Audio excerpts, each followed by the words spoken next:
Imagine waking up in the dead of night, your breath visible in the frigid air, your toes numb with cold. This was every winter night for medieval peasants. No central heating, no thick blankets, just sheer survival tactics passed down through generations. Tonight, I'll show you how they endured temperatures that would send most of us running for the nearest electric blanket. Their methods were crude, ingenious, and sometimes downright disgusting. So, before you snuggle into your warm bed, let's uncover how these resilient people fought the cold and won. So before you get comfortable, take a moment to like the video and subscribe, but only if you genuinely want what I do here. And let me know in the comments where you're turning from and what time it is for you. It's always fascinating to see who's joining us from around the world. Now, dim the lights. Maybe turn on a fan for that soft background hum, and let's ease into tonight's journey together. The homes medieval peasants lived in were nothing like what we'd call shelter today. Think of wooden frames stuffed with whatever they could find. Straw, mud, sometimes even manure mixed in. The walls were so thin, you could hear the wind moving through them like someone whistling through their teeth. Every winter storm meant icy air pouring in through gaps you couldn't even see. Thatched roofs looked quaint until it rained. Water would seep through slowly, dripping down into the single room where everyone slept, ate, and worked. For windows, they stretched animal hides thin enough to let some light in, until the wind made them flap like loose flags. The floor was just packed dirt, cold enough to make your feet ache even through shoes. Archaeologists found households kept spare rags and moss by the door, ready to stuff into new cracks as they appeared. Heat escaped these buildings 3 times faster than it does in modern homes. You'd light a fire in the hearth, but most of that warmth went straight up through the roof. The corners of the room stayed cold enough to see your breath, even with the fire going. Whole families crowded into one space, bodies pressed close just to share body heat. Everyone slept in the same area, often on benches or straw piles near the fire. If you weren't close enough, you woke up shivering. The fireplace was the heart of the home, but it barely kept up. Smoke filled the room instead of venting properly, leaving walls blackened and lungs sore. Embers had to last through the night because restarting a fire from scratch took skill and time. Things you didn't have when fingers were going numb. Children were taught early how to tend flames without wasting precious wood. Walls might have had tapestries if the family was lucky, but most just draped old cloaks or sacks over the worst gaps. You'd wake up to frost forming on the inside of the house, your blankets stiff with cold moisture. In some places, families dug pits below the hearth to trap a little extra warmth underground, like a primitive furnace that never quite worked right. And yet they made it work. However miserable these houses were, people adapted. They learned which walls took the worst of the wind and piled straw bales against them. They soaked rags in fat or grease to plug holes more effectively. They slept in shifts to keep the fire alive. Every village had tricks passed down like secret knowledge, how to angle a roof just right, which moss absorbed the least water. But when the walls couldn't hold back the cold any longer, peasants turned to their livestock for help. Because sometimes survival meant sharing your bedroom with a cow. Ever shared a bed with a cow? Medieval peasants did it nightly. Their animals weren't just sources of milk or meat. They were walking, breathing space heaters. When temperatures dropped low enough to freeze spit before it hit the ground, you got desperate. And nothing beats the raw warmth of a large animal breathing slow and steady next to you. Cows were the best. Their body heat could raise the temperature of a small room by several degrees. Goats and sheep were common too, though they kicked more. Chickens got stuffed into wicker cages near the bedside, their feathers trapping heat. Pigs were last resort, filthy, but warm. You'd wake up with straw stuck to your face where the pig had nuzzled close overnight. It wasn't just peasants cramming into barns. Some homes had a byre-dwelling design, literally half house, half animal stall with just a low wall separating the family from the livestock. That way the cow's body heat seeped through the partition all night. Historical records from manor court rolls show fines for people sneaking extra animals into sleeping quarters. If you got caught keeping an unauthorized goat in your bedroom, it meant the Lord knew you were struggling to stay warm. The stench must have been overwhelming. Imagine the ammonia bite of urine-soaked straw, mixing with damp wool and unwashed bodies. Fleas thrived in these conditions, jumping from animal fur to human skin. Manure piled up in corners because no one wanted to brave the cold outside to clean it. But you put up with it. A 14th century agricultural manual warned that a cold barn makes for dead beasts, and dead beasts meant starving families come spring. Kids often slept right next to the animals. Younger children curled up against the warm flank of a dairy cow, their frost-nipped fingers buried in its fur. Infants sometimes got placed in wooden boxes near the chickens, the birds' constant clucking and shuffling, keeping them from freezing. You can still find old peasant houses in the Alps with these sleeping arrangements preserved. Wooden platforms built right over the animal stalls, so rising heat warmed the entire family. Of course, this came with risks. Animals carry diseases. Sleeping beside them meant exposure to parasites, bacteria, and viruses that could jump species. Measles likely came from cattle. Flu strains passed from pigs. But when the alternative was freezing to death, you took the chance. Some peasant contracts specifically required landowners to provide straw for livestock bedding, not because they cared about the animals' comfort, but because dead animals meant no rent money. The warmth differences were drastic. A well-packed barn with livestock could stay 15 to 20 degrees warmer than the outside air. Peasant homes without animals sometimes couldn't break above freezing, even with a fire going. That's why wealthier peasants might keep a prized ox indoors all winter despite the mess. Better to muck out dung daily than lose your best plow animal to cold. You learned to ignore the noises. The wet chew of a cow regurgitating its cud, the sudden thump of a sheep collapsing onto its side, chickens fluttering stupidly at nothing in the dark. The rhythm of animal breathing became the background noise of survival. Kids grew up thinking it was normal to wake up with a goat nibbling their hair. In particularly harsh winters, entire villages moved operations into barns. Smith set up portable forges next to hay bales. Women spun wool while perched on milking stools. The livestock became the center of community life, not for farming, but because their body heat was the difference between life and death.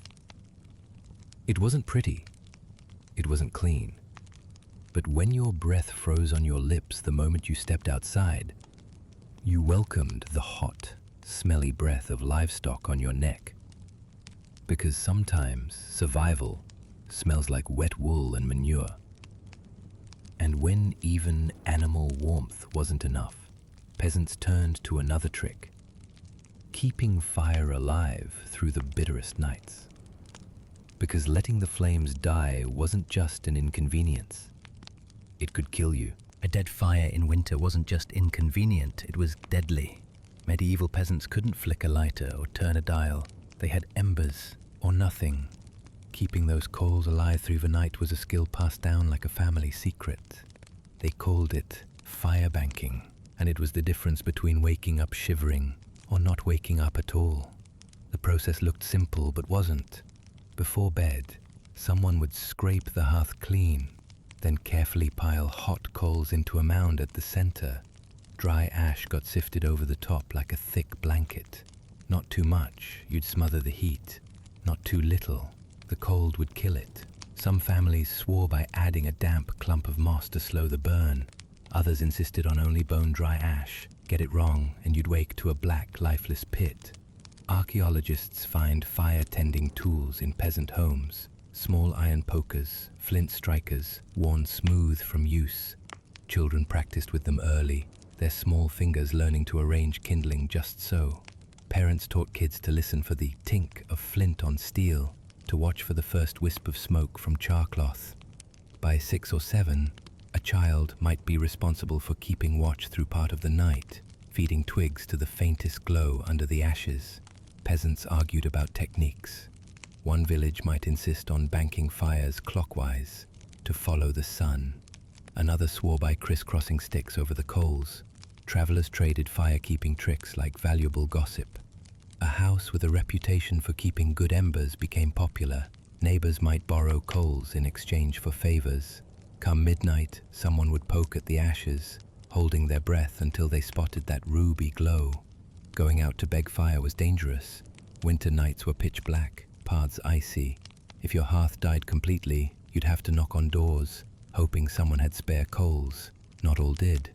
Some mornings, entire villages woke to find every fire dead, families rubbing sticks together with numb fingers, blowing on frozen tinder.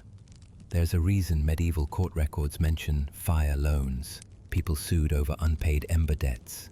The rich had solutions peasants didn't. Castles used slow-burning logs called nightwood that smoldered for hours. Monasteries employed fire wards, monks who tended flames around the clock, but peasants made do with what they had. A well-banked fire could last 8 hours if the wind didn't change. Some built little clay domes over the coals to shield them from drafts.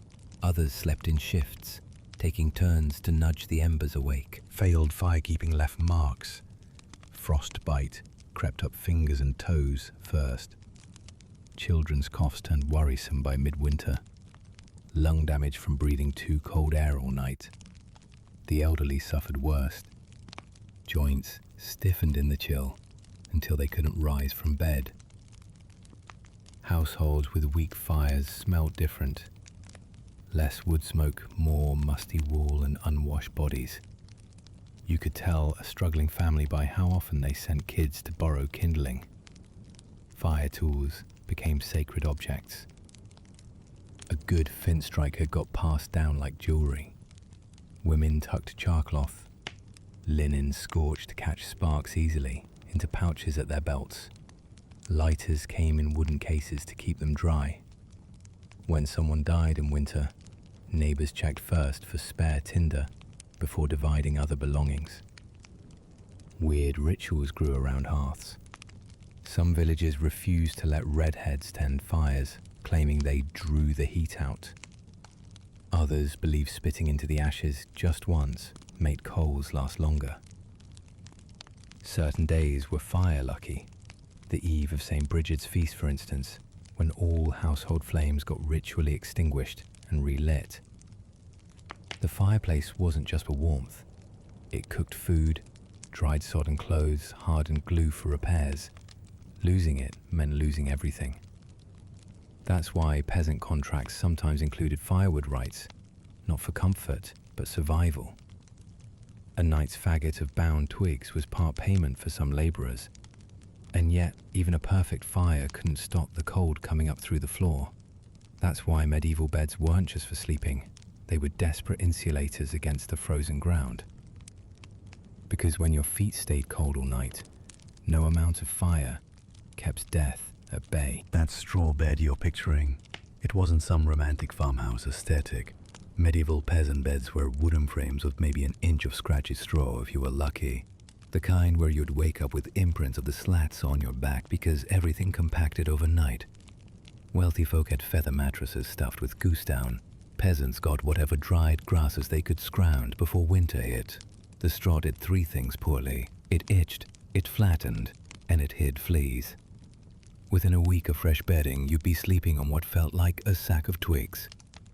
Families piled onto one mattress like a desperate snoring human lasagna because body heat was the only thing keeping toes from freezing off. Kids wedged in the middle got the warmest spots, but also the most flea bites.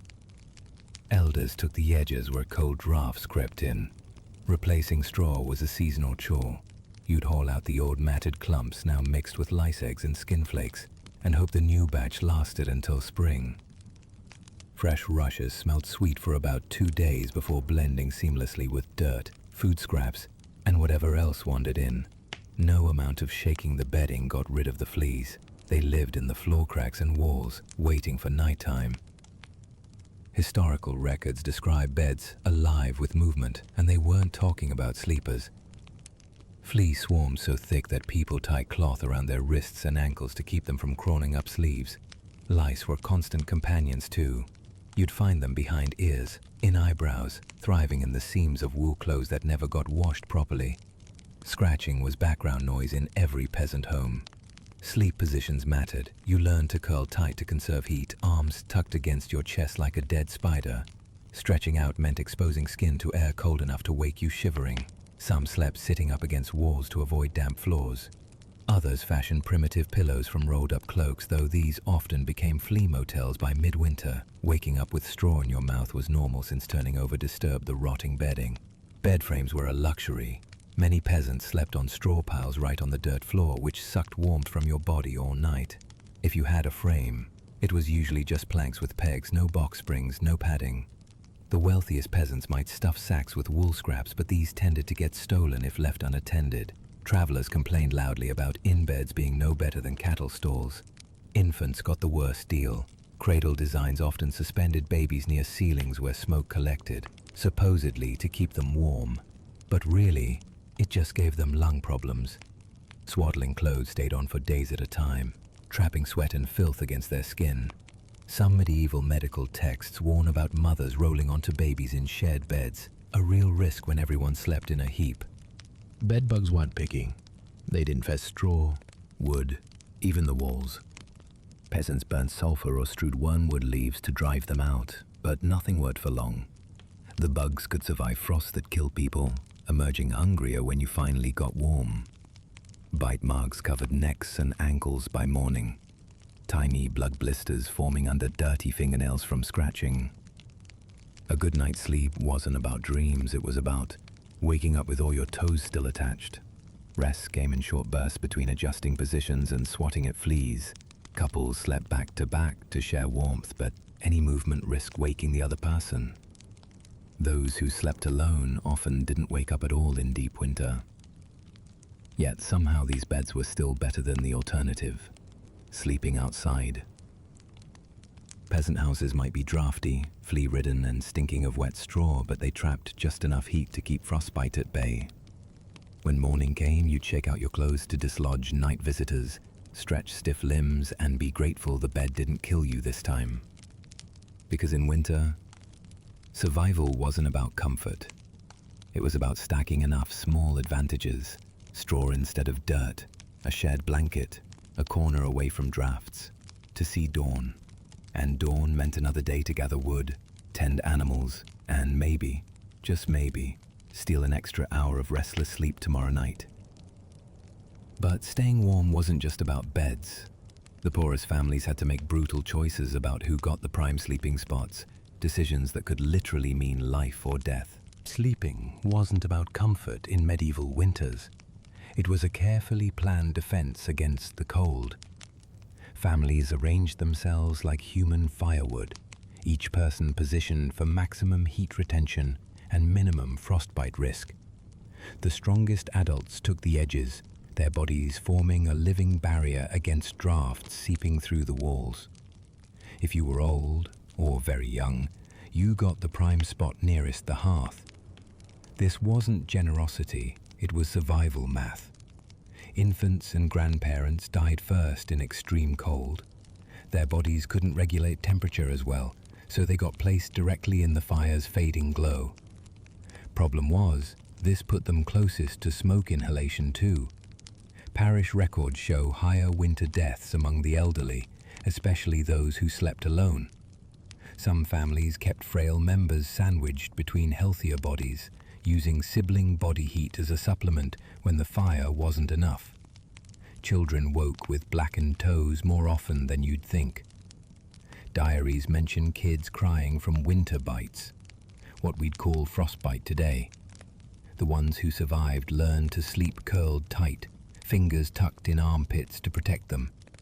Parents inspected children's feet each morning, rubbing life back into whitened skin with coarse hands. If toes turned black, you'd hear about it. The stench of rotting flesh lingered in cramped sleeping quarters. People slept in shifts because someone always had to tend the fire. Typically, the strongest adults took turns, one staying awake while the others slept. You'd drift off to the sound of embers being poked, only to be woken later for your turn at guard duty. Some households marked time by how long a faggot of twigs burned, about 2 hours, before needing replacement. Nobody got a full night's rest in deep winter. The rotation system created strange sleep patterns. Half-awake parents would shuffle children closer to the warmth without fully rousing them. Those on fire duty developed a sixth sense for when coals needed stoking, often waking seconds before the heat dropped dangerously. It was common to see people sleeping upright against walls, heads lolling, ready to snap awake at the first chill. Walls absorbed cold differently depending on their material. Families memorized which corners stayed warmest, piling bedding there first. If the hearth sat on an exterior wall, a terrible design but common in cheap construction, sleepers positioned themselves between the fire and the room's center. Drafts along the floor meant no one slept flat, bodies curled on sides, knees drawn up to keep feet off icy planks. Shared body heat worked better with more people. Traveling laborers often paid for lodging by joining sleeping piles, their extra warmth justifying the crowded conditions. On bitter nights, unrelated families might combine sleeping areas in whichever house had the best hearth. Nobody cared about privacy when temperatures plummeted. You'd sleep back to back with strangers if it meant surviving till dawn. Blankets were rationed like military supplies. The thickest went to those farthest from the fire, with kids often sharing one between 2 or 3 siblings. Wool cloaks doubled as nighttime coverings, their decades of built-up grime actually helping trap heat. Wet blankets got draped over sleeping bodies anyway. The moisture would evaporate from body heat, theoretically making you warmer, though you'd wake up clammy. Nightly positioning changed as family members died or left. A family of 6 in autumn might be down to 4 by midwinter, their sleeping formation adjusting to fill gaps. Some accounts describe parents holding dead children through the night because rigor mortis set in amid the cold, and because omitting the death meant surrendering their warm spot to someone else. Wealthy households had separate sleeping chambers, but peasants couldn't afford that luxury. Their entire lives happened in one room. Birth, death, sickness, everything. The nighttime arrangement reflected brutal priorities. Keep the family lineage alive, even if it meant sacrificing comfort. Kids learned early that grandpa's coughing fits earned him the warm spot, while their own chattering teeth were a lower priority. Sleep positions also reflected social hierarchies. Servants slept nearest doors where cold seeped in worst. Pregnant women got slight preference unless the family already had too many mouths to feed. Stepchildren and orphans often wound up on the fringes, their frostbite considered an acceptable risk. Some parents traded shifts with older children, but many couldn't afford to. Adult survival meant everyone's survival. When dawn finally came, the first person up would restart the hearth properly if coals had survived. The rest emerged stiff-limbed from their carefully arranged pile, stretching kinks from necks and rubbing circulation back into fingers. Another night survived, another day to gather fuel and mend drafts before the cold returned. Because winter wasn't coming, it was already here in their bones, in their straw bedding, in every decision about who got to sleep where. Meanwhile, their clothing provided another desperate layer of defense, one that worked better the less you washed it, because in medieval winters, cleanliness wasn't just impractical, it could kill you. That wool tunic you're picturing, It hadn't been washed since last spring. Medieval peasants wore their clothes like armor against the cold, layers of greasy, sweat-stiffened wool that smelled like animals and wood smoke. Every stain served a purpose. Every patch of dirt was insulation. Clean clothes meant freezing to death. The science was simple. Dirt traps heat. Unwashed wool retains 20% more warmth than clean fabric because the grime clogs tiny gaps between fibers. Peasants knew this instinctively. They'd rub animal fat into their cloaks before winter, creating a waterproof crust that shed snow. Cooks wiped greasy hands on aprons deliberately. That bacon residue meant extra wind resistance. What we'd call filthy, they called smart. Cloaks became family heirlooms passed down for decades. A good one developed a blackened sheen from years of campfire smoke and body oils. The thickest went to whoever worked outdoors most. Shepherds, woodcutters, anyone exposed to wind for hours. Kids got handed down versions so stiff with old sweat they could almost stand upright on their own. Layers worked better when left alone. Peasants didn't strip down at night. They slept in their daytime clothes, adding more garments if they had them. A typical winter outfit might include a linen undershirt gone grey with age, never washed, it would fall apart, a wool tunic patched at the elbows, a fleece-lined over-tunic stinking of lanolin, and maybe a cloak pinned with carved bone or antler. Footwear showed the same priorities. Boots got stuffed with dry grass for insulation. Leather soles cracked from never properly drying out, but peasants wouldn't risk taking them off by a fire. Wet shoes molded to your feet over weeks, forming a clammy second skin you only removed to pick out maggots if they got bad enough. Head coverings were lifesavers. A simple wool cap could prevent deadly heat loss. Medieval medicine knew bare heads led to chills. Some slept with hats on, the wool crusted with grease from where they'd scratched flea bites.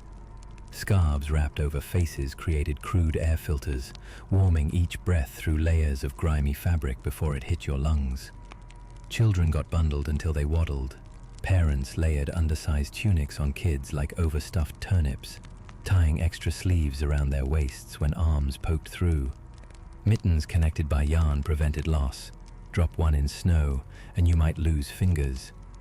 Kids learned early not to complain about itchiness when frostbite was the alternative. The wealthy washed clothes more often and suffered for it.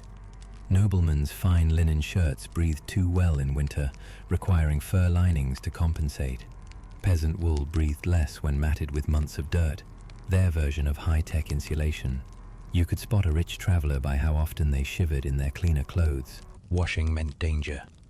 Wet clothes took days to dry in winter, often freezing stiff before they could. Streams turned icy death traps for anyone kneeling to scrub. Some villages had communal washhouses with heated water, but most peasants decided smelling like smoke, sweat, and sheep beat risking hypothermia for cleanliness. Garments told survival stories. A blackened sleeve showed where someone reached into fires to rearrange logs. Stiff patches marked where broth spills added protein to the fabric. Knees darkened from hours spent kneeling by hearths, soaking up residual heat. When someone died in winter, survivors fought over their clothes before the body cooled completely. Underwear didn't exist as we know it. What passed for it? Loose linen braids for men, long chemises for women, got worn until they shredded. No regular changing meant skin conditions flourished. Itch remedies filled herbals, poultices for rashes, salves for lice bites. People scratched constantly, their nails leaving dark crescents in the greasy wool. By spring, entire villages stank like rotting sheep. Winter clothes got hung outside to air when temperatures finally rose, though nobody expected the odor to fully leave. Fleas leapt from folded garments when disturbed. Mothers picked nits from children's hair while inspecting winter damage to sleeves and hems. Then the cycle began anew. Summer meant repairs, darning holes, replacing laces, stuffing fresh straw into disintegrating shoes. Come autumn, everyone knew the rules. Wear more, wash less, survive. Because when the first frost came, that well-worn stench in your armpits wasn't just gross. It was your best chance at seeing spring, yet even the filthiest clothes couldn't stop the cold from creeping into your lungs. Because surviving medieval winter meant learning to breathe like your life depended on it, because sometimes it did. In medieval winters, breathing could kill you. Take one wrong gasp of freezing air and you'd be coughing for days. Peasants learned early that survival meant controlling something as simple as inhalation. They trained themselves to breathe shallowly through their noses only. Deep mouth breaths invited trouble. Kids practiced this while doing chores, their little noses red and running from the effort. Medical texts warned against sleeping with your mouth open. Families told horror stories about travelers who breathed wrong and woke up with lungs full of ice. It wasn't far from reality. Extremely cold air could cause bronchospasms, your airways seizing up like frozen pipes. Some mornings, whole villages echoed with the sound of barking coughs as people cleared frost from their lungs. Scarves pulled over faces helped. Peasants wrapped wool squares across their noses like makeshift filters, warming each breath slightly before it hit their throats. The wealthy had silk veils. The peasants used whatever rags they had, often stiff with last week's snot. These coverings trapped moisture too. You'd pull them away from your face and find them crusted with frozen breath. Children got the worst of it. Their smaller airways couldn't handle cold as well. Parents monitored kids' breathing patterns like hawks, correcting any mouth breathing immediately. Some tied cloth strips under chins to keep little jaws shut during sleep. Frostbitten lips were common. Kids licked them constantly, making the chapping worse. Nighttime breathing required special care. Sleeping on your back risked falling into open-mouthed rhythms. Side sleeping was better, especially curled in a tight ball to compress the chest. Some propped themselves slightly upright with straw bundles to keep airways straight. The smartest slept with a hand lightly covering their mouth, ready to snap it closed if they felt themselves gasping. Outdoor workers developed their own tricks. Shepherds breathed through clenched teeth when winds howled, creating tiny warming tunnels for each exhale. Woodcutters chewed pine resin to keep saliva flowing. Dry mouths couldn't condition air properly. Fishermen facing sea winds sometimes smeared grease around their nostrils as a rudimentary moisture barrier. The consequences of failure were brutal. Accidentally took a big mouthful of cold air, congratulations. You just bought yourself a ticket to a week of hacking up bits of what felt like your soul. Lung inflammation could set in within hours. Without antibiotics, pneumonia often meant death, especially for the young and elderly. Entire families would take shifts sitting up with coughing relatives, praying the spasms didn't turn fatal. Peasants noticed subtle differences in air quality. Still, mornings were safest. The cold stayed near the ground. Windy afternoons required extra scarves. Damp cold seemed to stick in the chest, worse than dry cold. Some swore by breathing through wool sleeve cuffs when desperate, though this mostly just filtered out chunks of frozen spit. Midwinter coughs had distinct sounds. The hollow hack meant trouble deep in the lungs. The barking seal cough suggested airway irritation. Parents listened for these variations like physicians, brewing herbal remedies based on the diagnosis. Honey helped soothe raw throats, but peasants rarely had enough to spare for medicine. Indoor breathing wasn't much safer. Smoke from poorly vented hearths irritated lungs year-round. Winters trapped that smoke inside along with mold spores from damp walls. Asthma-like symptoms were widespread, though they didn't have a name for it beyond winter wheeze. Some houses kept bowls of water near beds to humidify air slightly, though this barely helped. The rich had solutions peasants couldn't afford. Castles used long hallway bends to pre-winter incoming air. Monasteries burned aromatic herbs to clear breathing passages, but peasants made do with spit, rags, and pure stubbornness. They trained their bodies through sheer repetition, thousands of tiny nose breaths, until it became unconscious habit. By adulthood, most developed permanent physiological adaptations, deeper nasal passages, slower resting respiration rates, stronger diaphragm muscles. These changes helped, but couldn't completely prevent damage.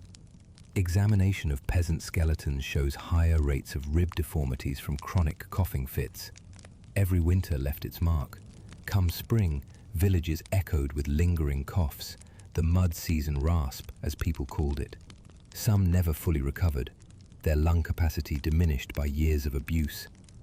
Yet they counted themselves lucky, because if breathing difficulties didn't kill you by April, you'd live to face another winter's gauntlet. And when even controlled breathing wasn't enough to stay warm, peasants turned to their last defense, forcing their bodies to generate heat from within, using the most calorie-dense foods they could scavenge.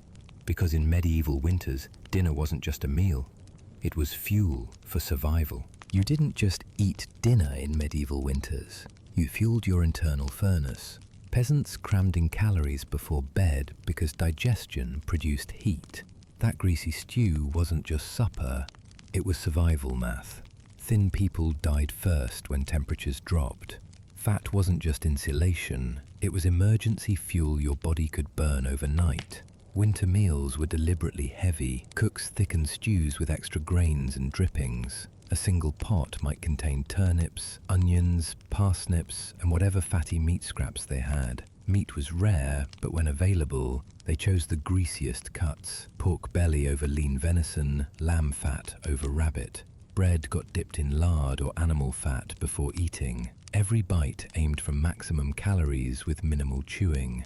Peasants timed their biggest meal for evening. Eating at sunset meant your body would digest through the coldest hours. Digestion raises core temperature slightly, not enough to sweat, but enough to stave off hypothermia. Families slurped down thick oat porridge or barley gruel right before bed, feeling that sluggish warmth spread through their guts. Some even woke halfway through the night for extra bites if the cold got bad enough. Historical records show villages increasing food rations in winter. Lords might provide extra grain stores to keep laborers alive. Monasteries served double portions of bread between November and March. This wasn't generosity, it was practical. Starving workers couldn't tend fields come spring. Peasants hoarded their fattiest foods for deep winter, knowing February would demand every stored calorie. Malnutrition killed quietly. Those without enough body fat shivered uncontrollably first. Then came the lethargy, people sitting too still by the fire, not realizing their core temperature had dropped dangerously low. Children with distended bellies from hunger died fastest, their small bodies unable to generate enough heat. Villages kept mental tallies of who'd lost too much weight by autumn, betting silently on who wouldn't last till spring. The science was crude but effective. Fatty foods take longer to digest, producing heat for hours. Protein-rich meals cause slight metabolic increases. Even the act of chewing generated jaw warmth.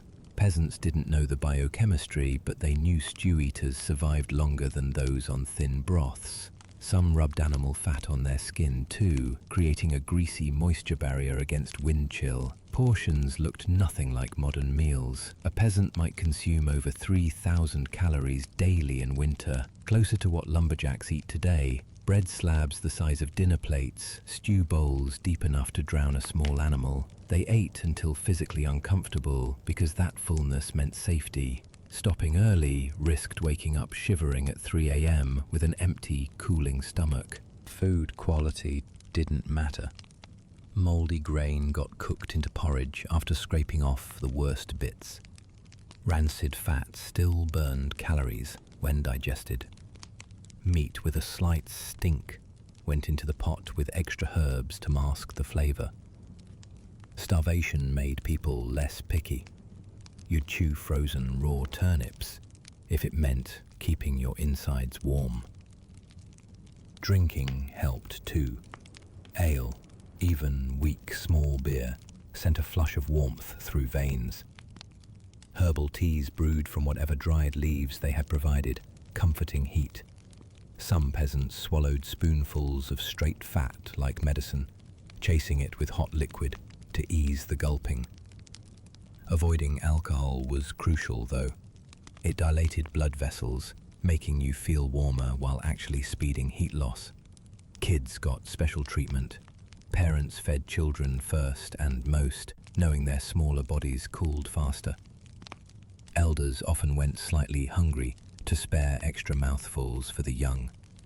Nursing mothers ate double portions when possible. Breastfeeding demanded even more calories than staying warm. Infants who couldn't keep down solid food sometimes got pre-chewed fat mixed with milk. Wealthy households had advantages. Castles stocked nuts and dried fruits for sustained energy. Spices like ginger added thermogenic effects. But peasants made do with crude versions, chewing garlic cloves to stimulate circulation, swallowing mustard seeds to create a false sense of warmth. Every little bit helped when the wind howled through cracked walls. Storage methods mattered. Food left in cold corners froze solid, useless for nighttime heat generation. Families kept portions near the hearth, sometimes tucking wrapped bread into sleeping clothes to thaw against body heat. Some slept with apples in their armpits to soften them by morning. Nothing got wasted if it could produce calories. Yet even these careful preparations failed against nature's worst winters. When crops failed early and livestock starved midwinter, no amount of meal planning helped. Those were the years when desperation set in, bark stripped from trees, leather boiled for gelatin, rats becoming valuable protein sources, because when winter truly dug its claws in, all the fat in the world couldn't save you. And some winters did exactly that, not gradually, not mercifully, but with sudden, civilization-breaking fury that left entire villages frozen in their beds. Because medieval Europe had weather events that made modern blizzards look gentle by comparison, winters that didn't just test survival tactics, they obliterated them. The winter of 1315 didn't just test medieval peasants, it broke them. For 3 straight years, the cold didn't ease up. Crops rotted in flooded fields before harvest. Livestock starved in barns that should have been full of hay. Every survival trick we've talked about, firebanking, shared body heat, greasy clothes, none of it worked against this. You'd wake up to dead fires no matter how carefully you banked them. The wood was too damp to catch properly. Families huddled together only to realize their combined body heat wasn't enough anymore. Chronicles describe entire households found frozen in their beds, still curled together like they'd just fallen asleep. Archaeologists find these mass graves centuries later, skeletons with arms wrapped around each other, children tucked under adults' chins. Food disappeared first. Grain stores molded from constant dampness. Root cellars flooded, ruining the turnips and onions that should have lasted through winter. People ate their seed grain, knowing it meant no crops next year. Then they ate the livestock feed, musty straw mixed with whatever bark they could scrape off trees. Dogs and cats vanished from villages. Rats became valuable protein sources. The weak died quickly. Elders stopped eating to save food for children. Nursing mothers dried up, their milk gone with their fat stores. Starving parents sometimes abandoned infants at monasteries, not out of cruelty, but hoping monks might have one extra bowl of gruel. Some villages made brutal choices, leaving the sick outside to freeze so the healthy could keep eating their portions. Bodies piled up faster than they could be buried. Frozen ground made digging graves impossible until spring. Churches recorded deaths in batches. 20 souls lost this week instead of individual names. Mass graves held dozens at a time, layered like firewood under thin dirt. Some weren't buried at all, left where they fell because no one had strength to move them. Survivors did things they'd never have considered in normal winters. Boiled leather shoes into gelatinous soup, ground animal bones into flour. There are accounts of people eating clay to fill their stomachs, knowing it would kill them slowly, but stave off hunger pains for a few hours. The very desperate turned to cannibalism. Court records mention trials for those caught eating human flesh. Disease followed starvation. Weakened bodies couldn't fight off infections. Frostbite turned gangrenous without proper food to help healing. The constant damp brought lung infections that spread through crowded hovels. Children developed swollen bellies from protein deficiency, while their limbs withered. Some villages lost half their population before spring's first thaw. The wealthy suffered too, but differently. Castles had grain reserves, but even those ran low after 2 years. Lords cancelled feasts and rationed their households.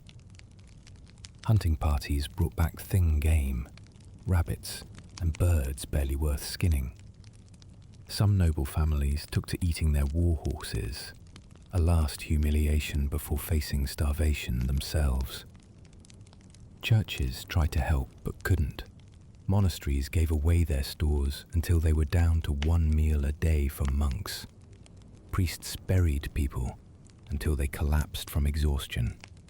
Some religious orders started eating their sacred doves, arguing survival was more important than symbolism. Even God seemed to have abandoned them.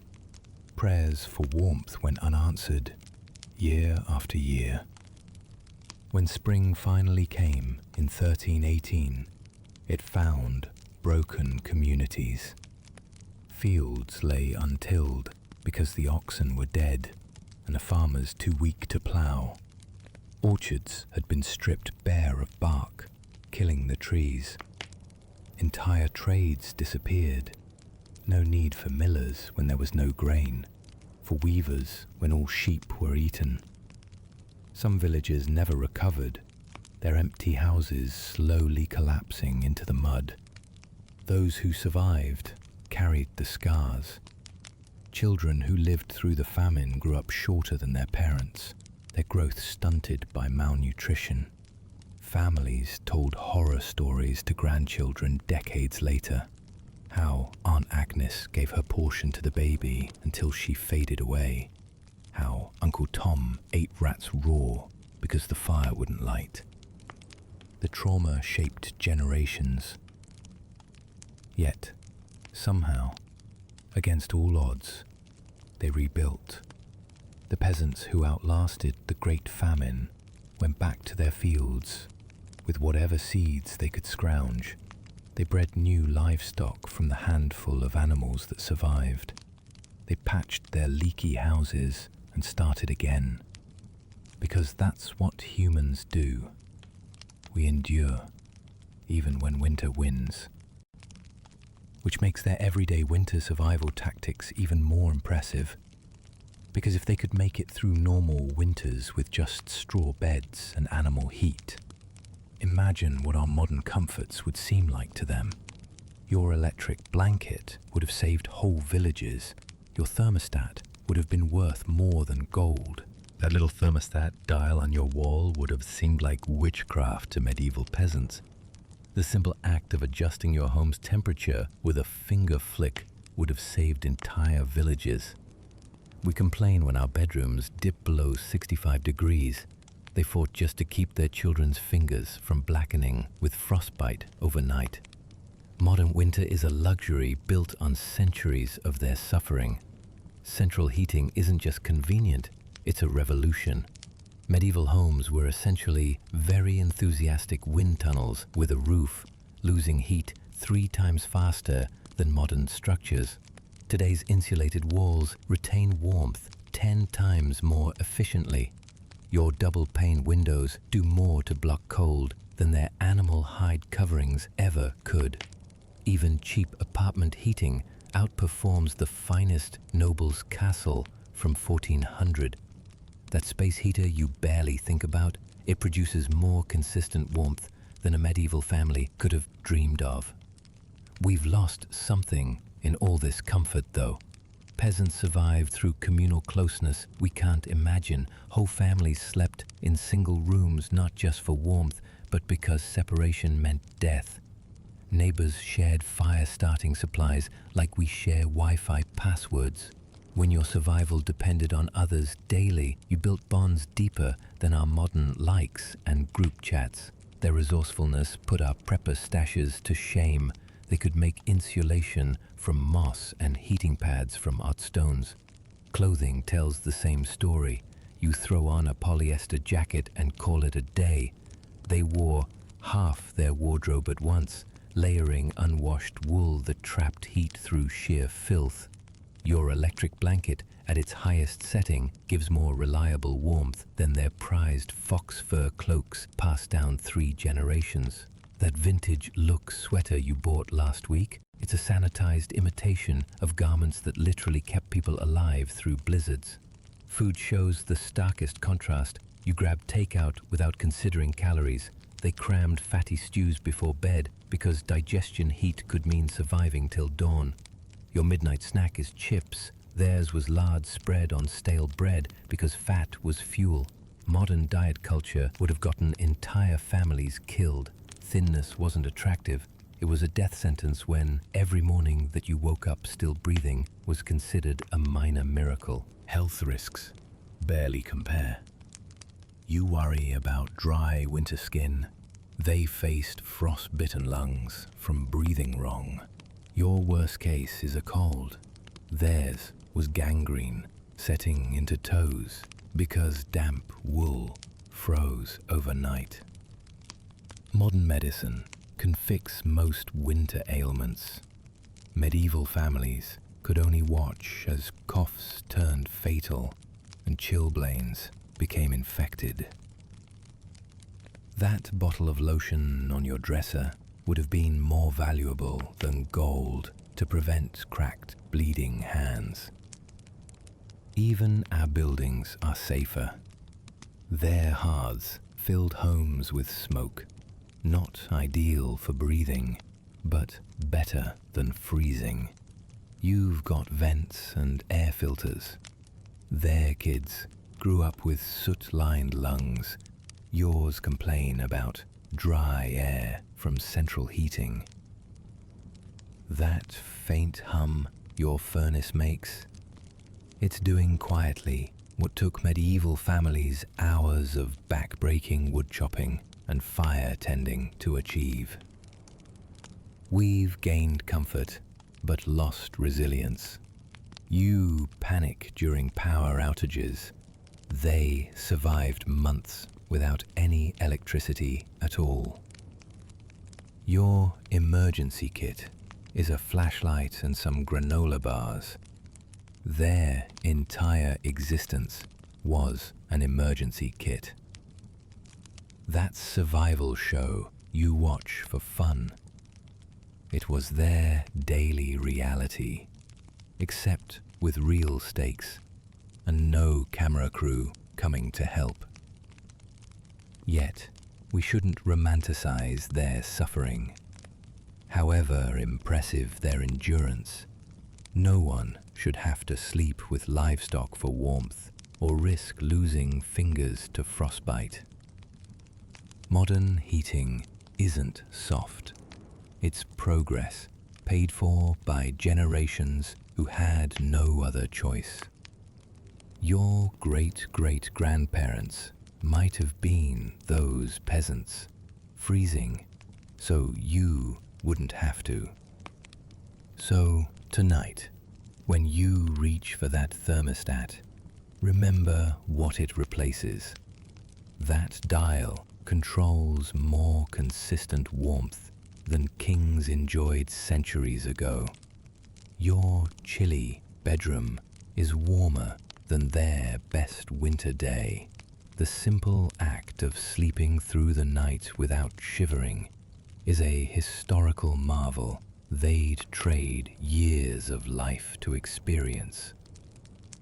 Before you adjust the temperature 1 degree higher, think about the centuries of frozen toes and smoky lungs that made your comfort possible.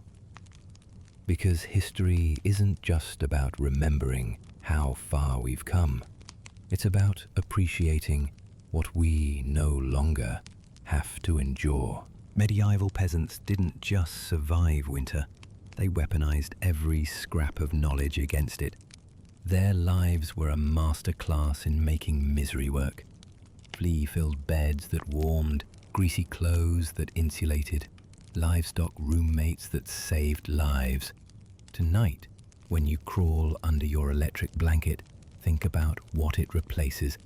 Centuries of straw piles and fire tending, of frozen toes and smoky lungs. That click of your thermostat honors generations who froze so you wouldn't have to.